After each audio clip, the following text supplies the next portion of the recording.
ஆண்டுதோறும் ஜூன் 1ஆம் தேதி கேரளாவில் தென்மேற்கு பருவமழை துவங்கும். செப்டம்பர் இறுதி வரை நீடிக்கும் இந்த பருவமழையால் கேரளம், கர்நாடகா, மகாராஷ்டிரா, கோவா ஆகிய மாநிலங்கள் மற்றும் தமிழகத்தின் தென் மாவட்டங்களில் மழை பெய்யும்.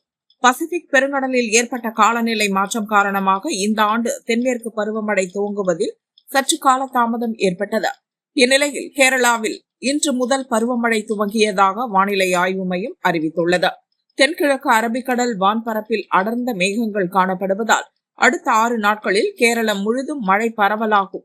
தமிழகத்தின் தென் மாவட்டங்களில் மிக கனமழையை எதிர்பார்க்கலாம். அதேபோல் கர்நாடகா, மகாராஷ்டிரா, கோவா ஆகிய மாநிலங்களிலும் கனமழை பெய்யும் என வானிலை ஆய்வு மையம் அறிவித்துள்ளது. பருவமழை துவங்கியதின் அறிகுறியாக தெற்கு கேரளம் மற்றும் லட்சத்தீவுகளில் இன்று கனமழை கொட்டி தீர்த்தது.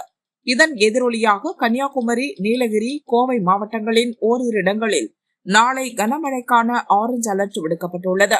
தென்காசி, திருநெல்வேலி மாவட்டங்களின் மலைப்பகுதிகள், தேனி, திண்டுக்கல், திருப்பூர், விருதுநகர், மதுரை, சிவகங்கை, நாகப்பட்டினம், திருவாரூர், தஞ்சாவூர், மயிலாடுதுறை, புதுக்கோட்டை, சேலம், திருவண்ணாமலை, சென்னை, காஞ்சிபுரம், ராணிப்பேட்டை, விழுப்புரம், திருவள்ளூர், வேலூர், செங்கல்பட்டு மற்றும் ஈரோடு ஆகிய 23 மாவட்டங்களில் நாளை ஜூன் 5ஆம் தேதி கனமழை பெய்ய வாய்ப்புள்ளதாக வானிலை ஆய்வு மையம் அறிவித்துள்ளது.